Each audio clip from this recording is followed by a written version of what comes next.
Saya Fitriyanti. Saya Lasmiana. Saya Hesti Wulandari. Saya Kusdirawani. Saya Baroka. Saya Widya Yantiani. Saya Enda Neria. Kami akan mempraktekkan cara pemeriksaan fisik pada pasien dengan gangguan sistem muskuloskeletal. Selamat menyaksikan. Bismillahirrahmanirrahim. Assalamualaikum warahmatullahi wabarakatuh. Pada kesempatan ini kami akan mempraktekkan bagaimana cara pemeriksaan fisik pada pasien dengan gangguan sistem muskuloskeletal. Dalam pemeriksaan fisik muskuloskeletal ada beberapa hal yang harus dilakukan. Yang pertama, anamnesa secara umum. Pada pasien yang mengalami kelainan muskuloskeletal ataupun yang tidak mengalami kelainan. Yang kedua, kita melakukan pengkajian khususnya pada pasien yang mengalami kelainan ortopedi.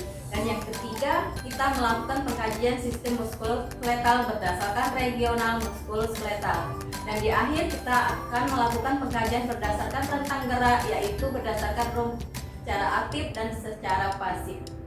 Pertama kali kita harus melakukan pengkajian ataupun anamnesa pada pasien yang mengalami kelainan otot ortopedi atau sistem muskuloskeletal. Ada 3 keluhan utama pada pasien yang mengalami keluhan ataupun kelainan ortopedi. Yang pertama adalah keluhan nyeri ataupun deskripsi nyeri. Dalam melakukan pengkajian nyeri, kita bisa menggunakan pengkajian PQRST yang kita bisa mengkaji di mana nyerinya, kapan terjadinya, dan durasinya seperti apa.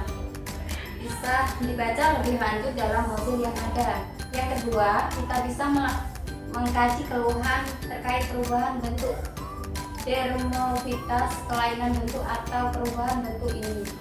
Bisa terjadi karena adanya tumor, karena trauma, dan sebagainya. Kemudian yang ketiga, kita bisa mengkaji diskusi otot tulang pada pasien itu yang kelainan fungsi. Ini apakah kelainan adanya bawaan atau adanya suatu penyakit seperti tumor. Oke, selanjutnya dalam mengkaji anamnesa, keluhan utama kita melihat riwayat penyakit dan riwayat keluhan pasien. Dan selanjutnya ada pengkajian fisik muskuloskeletal ataupun bagaimana pasien itu berjalan. Nah, kita bisa lihat dulu penampilan umum dari pasien itu ketika dia datang. Kita lihat ya, cara berjalannya, apa dia tegak, lurus, ataupun mengalami kelainan cara berjalan. Kalau pasien itu berjalan, apakah ketika berjalan bahunya terasa turun atau lututnya terasa naik, pelvisnya naik. Cara berjalan ini kita lihat ada 3 hal. Yang pertama ada antalgic gait, yang kedua step gap gait, yang ketiga adalah Trendelenburg gait. Selanjutnya kita akan melakukan pemeriksaan tonus otot atau kekuatan otot. Yang dilanjutkan nantinya dengan pemeriksaan atrofi otot. Tonus otot atau kekuatan otot ini kita lakukan dalam kondisi pasien yang sedang rileks. Bisa kita lakukan pada pasien yang sedang berbaring, bisa juga kita lakukan dengan pasien duduk. Kemudian ada beberapa indikasi untuk melakukan pemeriksaan tonus otot ini.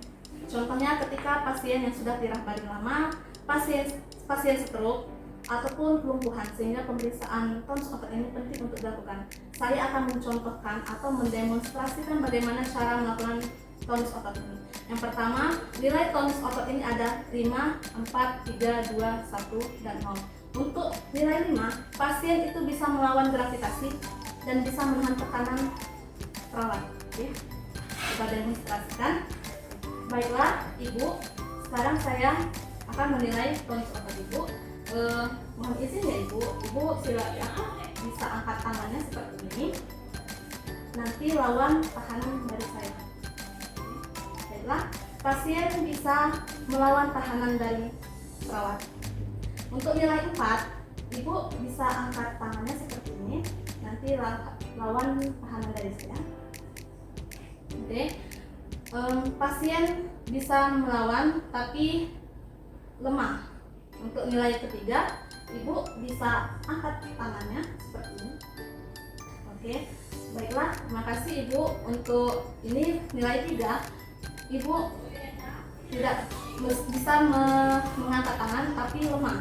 Untuk nilai kedua, Ibu bisa angkat tangannya seperti ini. Oke, baiklah, terima kasih Ibu. Ibu tidak bisa mengangkat tangannya tapi masih ada gerakan sedikit.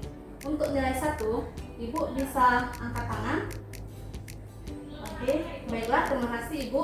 Untuk nilai 1, pasien sama sekali tidak bisa mengangkat tangan, tapi ketika diraba itu masih ada gerakan sedikit. Oke, Ibu bisa angkat tangannya. Baiklah, untuk ini pasien tidak bisa mengangkat dan tidak ada gerakan, itu nilainya 0. Jika kita mendapatkan nilai 2,110, kita melakukan gerakan atrofi otot. Untuk pemeriksaan atrofi otot, caranya adalah kita cek dulu otot yang ada di tangan kita. Cara ini ada 2, yaitu pegang otot, lalu lakukan fleksi seperti ini. Kalau kita sudah melakukan pergerakan otot dan pada tangan kita dan terasa gerakan otot, kita lakukan kepada pasien. Baiklah, kita akan mendemonstrasikan. Mohon izin ya Ibu. Ibu, ini saya akan melakukan atrofi otot kepada Ibu. Mohon izin ya Ibu. Oke, baiklah, kita sudah melakukan pergerakan pada lengan Ibu. Itu Ibu sudah merasakan adanya gerakan otot, berarti Ibu tidak mengalami atrofi otot, dan sebaliknya. Baik, kita lanjut akan melakukan pemeriksaan sistem muskuloskeletal berdasarkan regional. Pertama kali kita akan melakukan pemeriksaan kepala dan leher pasien. Tetapi sebelum melakukan pemeriksaan itu, kita harus melakukan palpasi secara umum dulu dan melakukan inspeksi secara umum. Untuk melakukan inspeksi di bagian kepala dan leher, kita lihat apakah pasien itu ketika datang berjalannya dengan baik, apakah kepala dan bahu kanan kirinya tidak simetris. Jika terdapat bahunya turun, maka kita curigai dan dilanjutkan dengan pemeriksaan palpasi pada bagian kepala dan leher. Cara melakukannya, perawat berada di belakang pasien. Posisi tangan seperti ini. 2 jari di leher kiri dan 2 jari di leher kanan, 2 lagi berada di tulang spinal. Mohon izin ya Bu.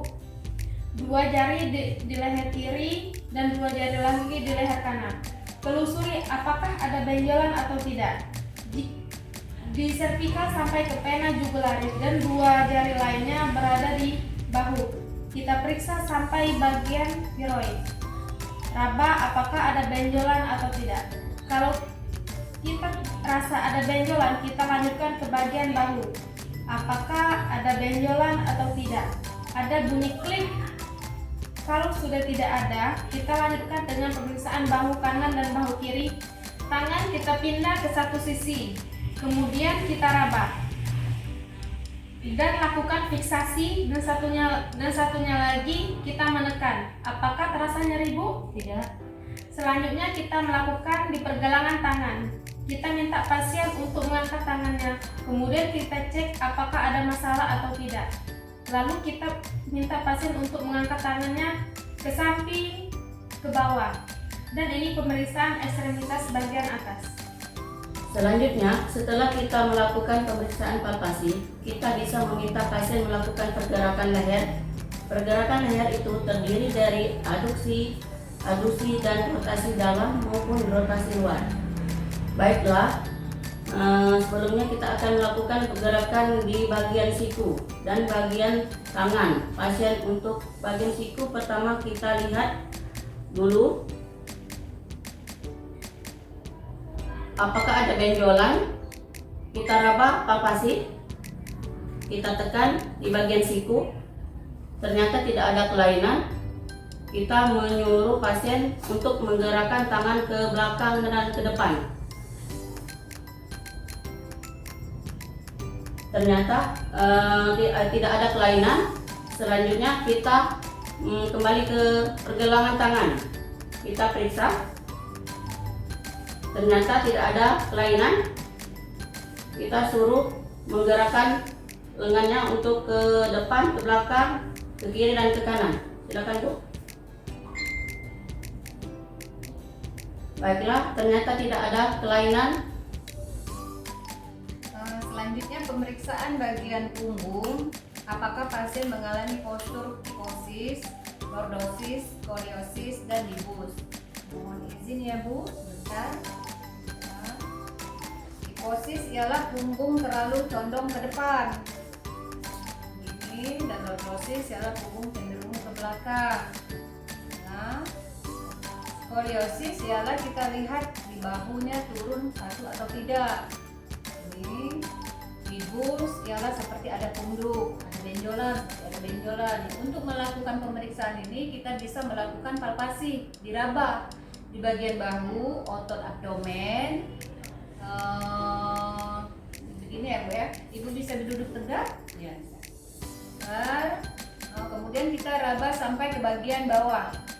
Bagian bawah ke sini ya, bagian bawah jempol di bagian spinal sampai ke lumbar pasien.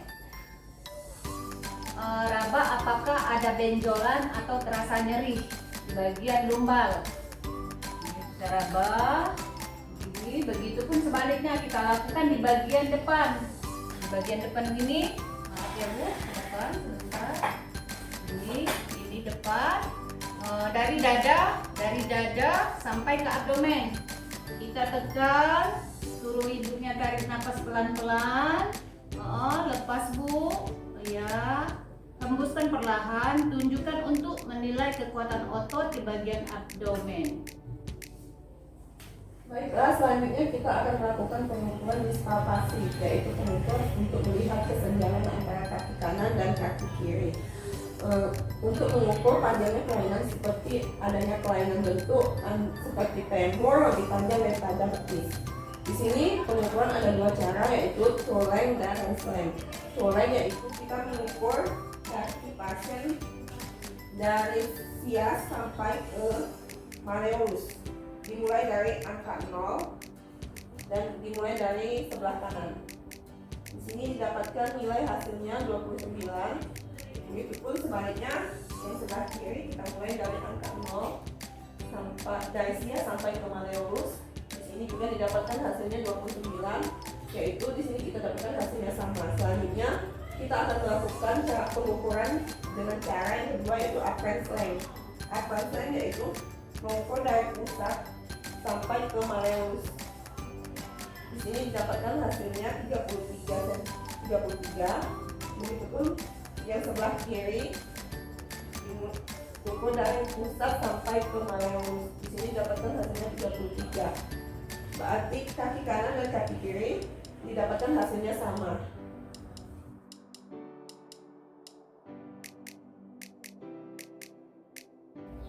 Pengkajian khusus. Selanjutnya kita akan melakukan pengkajian khusus pada pasien sistem muskuloskeletal. Pengkajian pertama yaitu pengkajian tangan untuk melihat apakah pasien ada sindrom atau tidak, seperti contohnya sindrom tunnel carpal. Cara melakukannya yaitu meluruskan tangan pasien ke depan, kemudian dilipat atau ditekuk, ditahan selama 60 detik. Jika pasien mengalami kesemutan, maka mengalami sindrom tunnel carpal, baik kesemutan sebelum 60 detik maupun sesudah. Kesemutannya ialah di bagian pergelangan tangan dan jari-jari tangan. Ya. Baiklah, untuk pemeriksaan selanjutnya yaitu kita akan melakukan pengkajian pineal atau antenails. Pemeriksaan ini dengan tangan berbeda dengan pemeriksaan sebelumnya. Perbedaannya adalah melakukan perkusi di bagian persendian di pergelangan tangan. Yaitu yang pertama kita harus merilekskan tangan, yang kedua diketuk sebanyak 3 kali, biasanya menggunakan jari atau hammer seperti ini.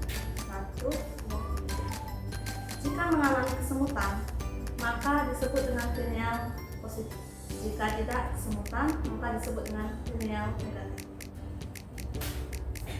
Baiklah, selanjutnya kita akan melakukan pengkajian refleks patella. Ketika melakukan refleks patella, kaki tidak boleh menyentuh lantai atau tanah.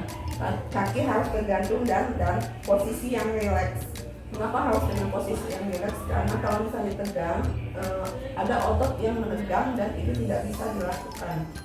Dan diperkusi menggunakan hammer sebanyak 3 ketukan. Jika ada refleks, maka respon patella baik. Baiklah, tanda benjolan dan tanda balon. Untuk melihat kelainan bentuk, kelainan dalam peredaran darah atau kelebihan cairan di patella. 1, kita lihat di bagian lutut atau patella pasien. Kemudian lakukan fiksasi, ditekan atau ditekan, dan dipalpasi, diraba. Apakah ada cairan atau tidak? Jika ada cairan, maka terjadi benjolan. 2. Pemeriksaan tanda balon. Kita fiksasi di bagian patella. Kita fiksasi, kita tekan di bagian patella, kita rasakan ada gerakan cairan atau tidak. Kalau ada, kita raba lagi di bagian patella. Kita raba di bagian patella, ada cairan atau tidak. Itulah tadi pemeriksaan untuk melihat keberfungsian bentuk pada sistem muskuloskeletal. Bagaimana pemeriksaan fisik sistem muskuloskeletal?